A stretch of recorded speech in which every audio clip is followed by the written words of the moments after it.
So what we're going to do now is we're going to skip a couple of arguments from Spinoza and move down to an argument from David Hume. And because I think if we deal with this David Hume argument, then we can use that as a basis for dealing with some other arguments from Spinoza's. And this argument from David Hume is probably in the back of people's minds. They can't spell it out. But for example, the historian Bart Ehrman makes it very clear that this is why he rejects belief in the resurrection. And he just says he has no idea what happened that first Easter Sunday, because he accepts the evidence and the good reasoning that all naturalistic explanations, not supernatural, but just natural, all natural explanations for what happened that first Easter Sunday are highly improbable.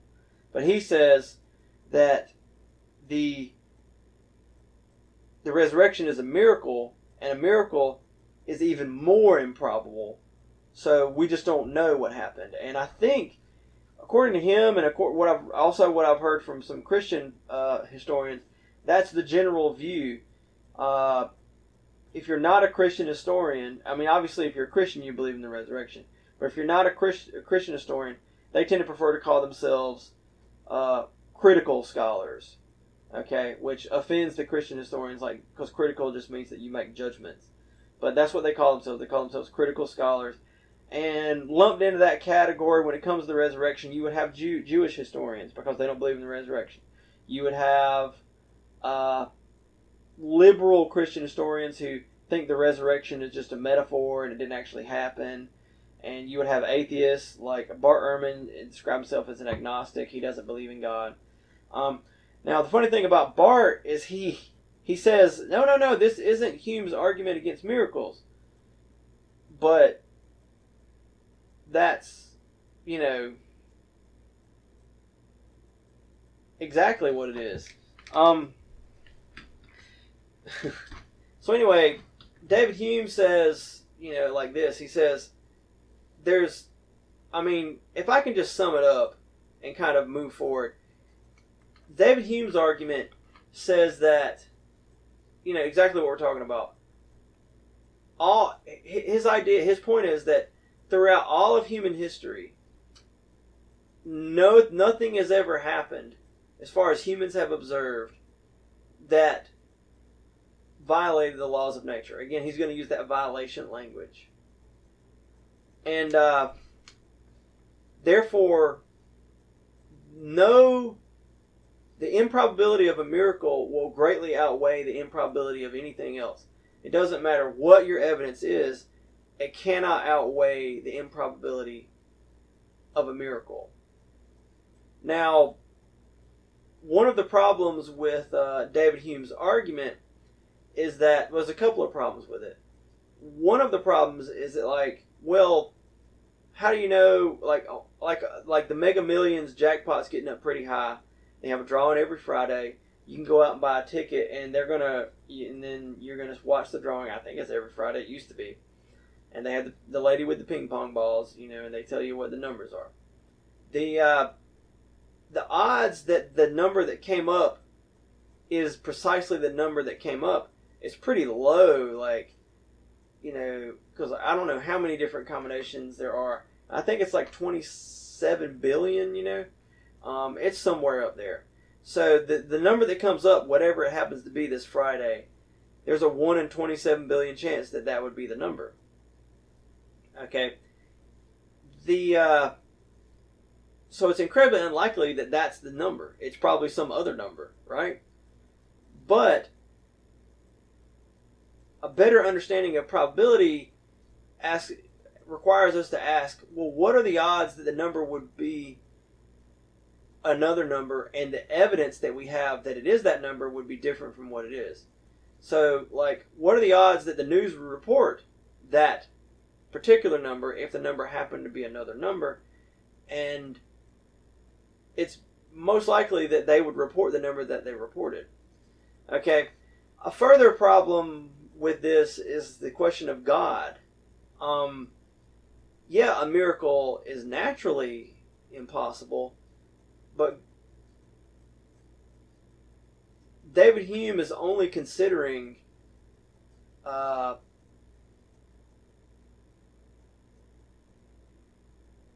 human observation and science, and he's not considering the possibility of God acting.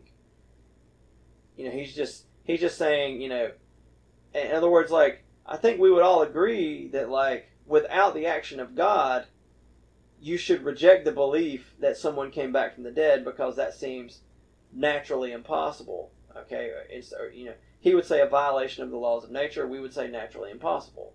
Okay, I think we would all agree with that. Like, yeah, but if God performs it, then that's a whole other ball game, right?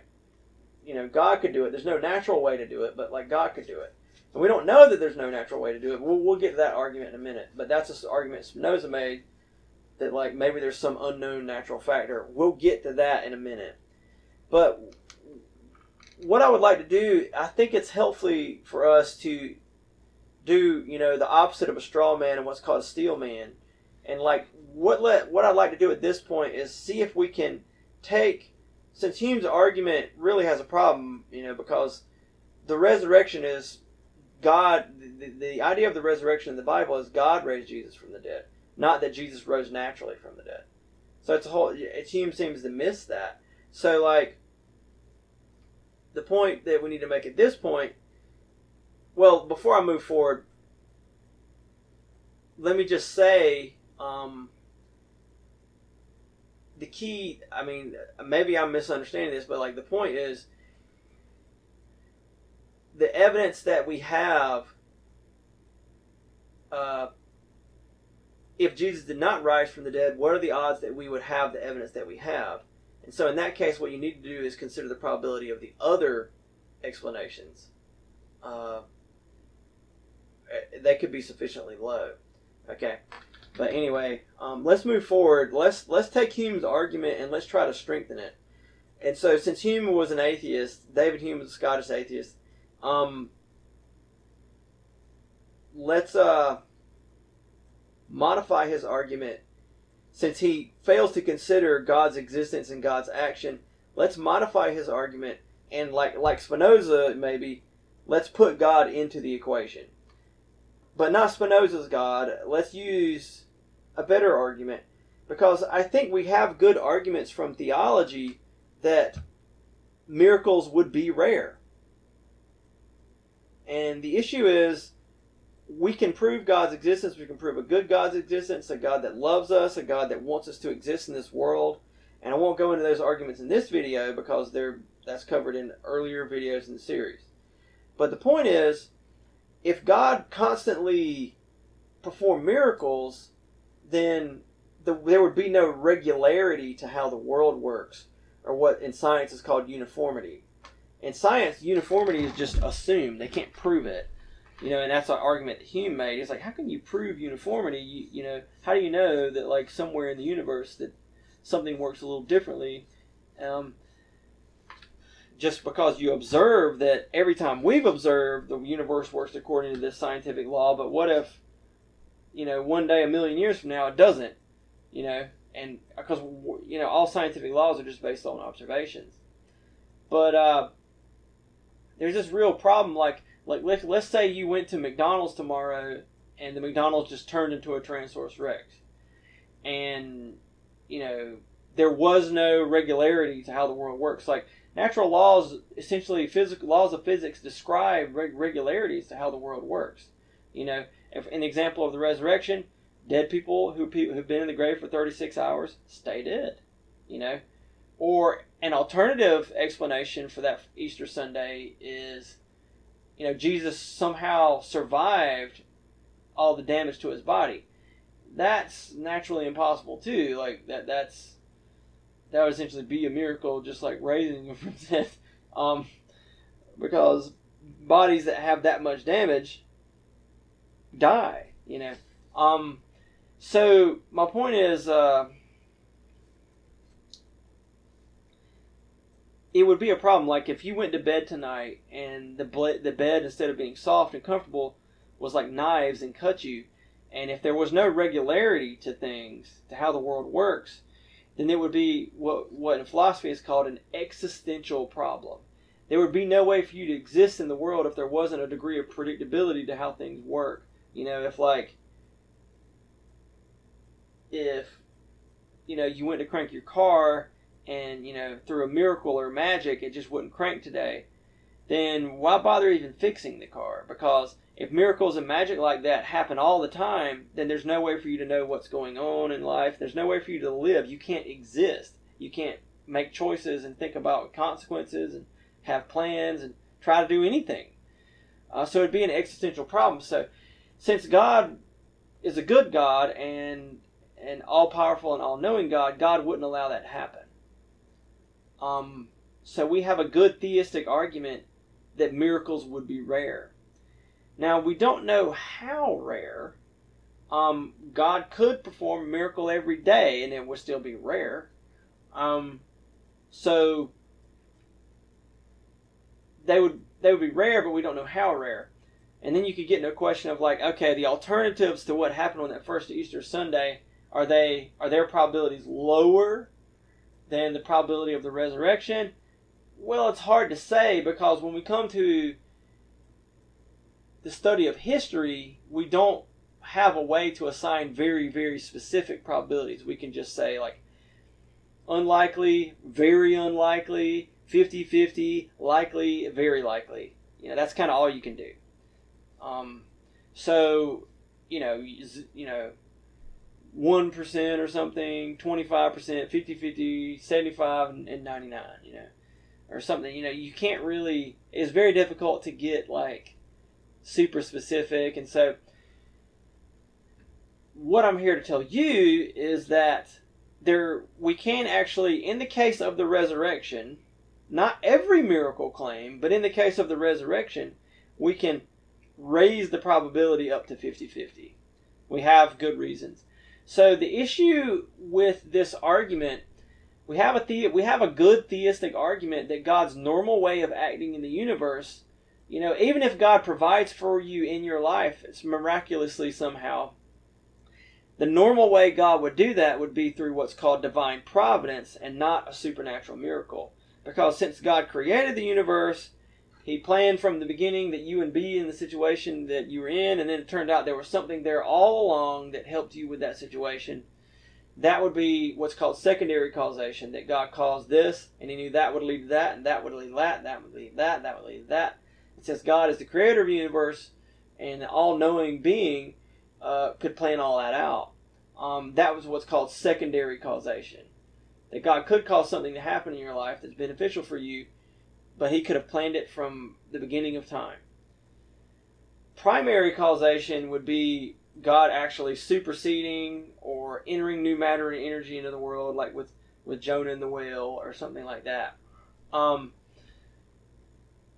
Those miraculous events where God intervenes, and not interfere is loaded language, but maybe intervenes or hits that pause button and causes something that's naturally impossible to actually occur, they don't create an existential problem if there is a context where the miracle would be expected and make sense. So the issue is, if we expect it and it makes perfect sense in this situation, then it wouldn't be randomness and make life confusing. So miracles would be rare unless we have the proper context. And context is an old word that means with the text. And in our case, not really with the text, not the written word, but with the situation. If the situation is set up in such a way so that the miracle would make sense and fit in, then it's not a problem. So for example, if Jesus, spits on the ground and, makes mud and says, go wash, and then you wash and you can receive your sight or something like that. There's all sorts of things that have been set up in that situation so that the miracle is expected and makes sense. So you have the miracle worker, Jesus Christ, in that situation. Someone comes to Him and says, if you want, you can make me clean. they understand, they're expecting Jesus. They've seen Jesus perform miracles. Jesus is teaching about this, that he's come to do this. He has to teach about miracles. He didn't just perform them, willy-nilly. So David Hume imagines that someone told a story that Queen Elizabeth, 3 days after she died, rose from the dead and continued to rule England for like a month and a half. And then she, ascended into heaven or whatever. And he would say that, like, if someone told him that, it doesn't matter how much evidence they gave him, he would reject it. And what I would say is, yes. Because there is no context where that miracle makes sense. It's just totally random and out of the blue. But in a context where the miracle makes sense, this theistic argument for the rarity of miracles does not apply because the conditions of it do not apply. It doesn't create this existential problem. In the case of Jesus Christ, what we'll look at in later videos is the context is there. I mean, we're not going to look at all the evidence because you could go into prophecies from the Old Testament, but really what we'll focus on is the radical claims Jesus made about himself and how if those claims are true, then you should expect God to raise him from the dead. Or he would stay dead and that would prove the claims were false. But it would be very much an either-or situation, and there would be an expectation. The context is actually larger than that when you look into like all that God said, or would have theoretically said, because the key is like when it comes to Jesus making these radical self-claims, then that means that the context is there where the probability that God would raise him is now 50-50. It's just unknown. 50-50 is a mathematical way. 50-50 probability is a mathematical way of saying unknown. We don't know. So we look at the evidence. In our case, we have to look at alternative explanations for the evidence that we have. We have historical evidence for some things we can say this happened, this happened, this happened. And we say, well, what explains that evidence? And we say, well, we don't have an explanation for it. Like, what happened on that first Easter Sunday is impossible. It would be the one time in history that human psychology worked this way or human biology worked this way. It's like super improbable. Or God raised Jesus from the dead. Well, given that we can assign a 50-50 probability to that because we know historically that the proper context is in place, then a rational person should believe that God raised Jesus from the dead. Okay. Thus vindicating Jesus in his radical self-claims. And this is this key understanding about context was a key point that the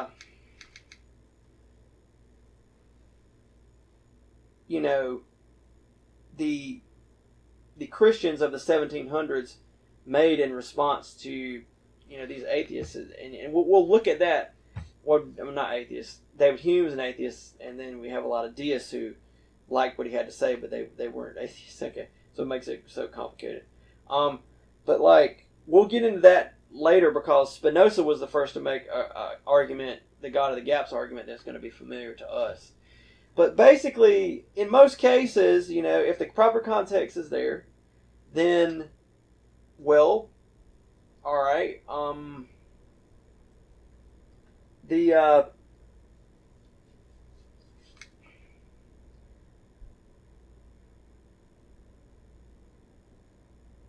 You look at the evidence, and in most cases, there's other explanations. So, like for example, with the supposed miracles of Mormonism or something like that, there's actual good explanations for what happened there.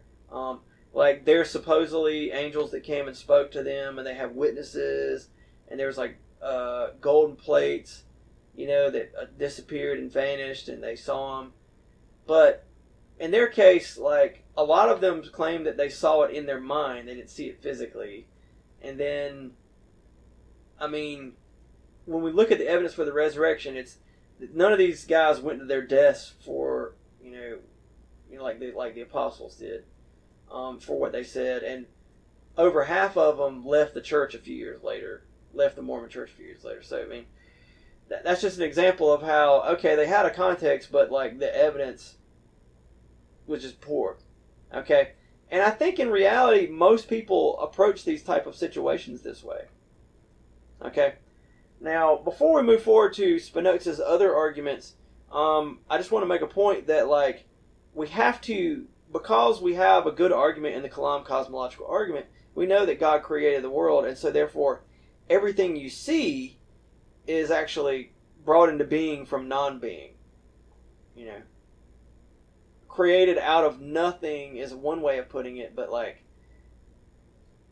that the word nothing can confuse people sometimes. So you can say it brought into being from non-being. You know, it did not exist. There was no pre-existing stuff, and then there the thing exists, not without a cause, but God caused it. So we've all experienced miracles all the time. But anyway, and I think, in the case of, like, say for example, Benny Hinn, who gets up there and like he has these TV shows where he heals people all the time. There's a perfectly good scientific or natural explanation for every healing he's performed, and it's the placebo effect. Because like people who are like, seriously paralyzed or something, they don't let them come up to the front. But people like getting, really believing that they're healed and getting out of their chair and walking a little bit and feeling good for a few days, that's well known to be part of the placebo effect. That there's a perfectly good scientific explanation for that. And these people who supposedly get healed by Benny Hinn, interviews have been done with them to show that like a few days later they're back feeling bad again. They don't talk about that, how his miracles didn't work out on the Benny Hinn show. But that's just an example of what I'm talking about. We could go examples galore. Even in the case of Haitian wizards creating zombies, it turns out there's a poison from the pufferfish that they know how to create, and you can do that and like make someone appear completely dead, and then they can wake back up. And it's still in the law books in Haiti. Using sorcery to zombify a person is against the law, because in the traditional view of zombies, you do that, and then when they wake up as a zombie, they're enslaved to the wizard. So the traditional view of zombies is zombies are always slaves, and that's the idea of like you can't, like, the idea is that slavery is terrible, and even death you can't escape slavery through death. Like you're just this mindless drone worker, for the wizard.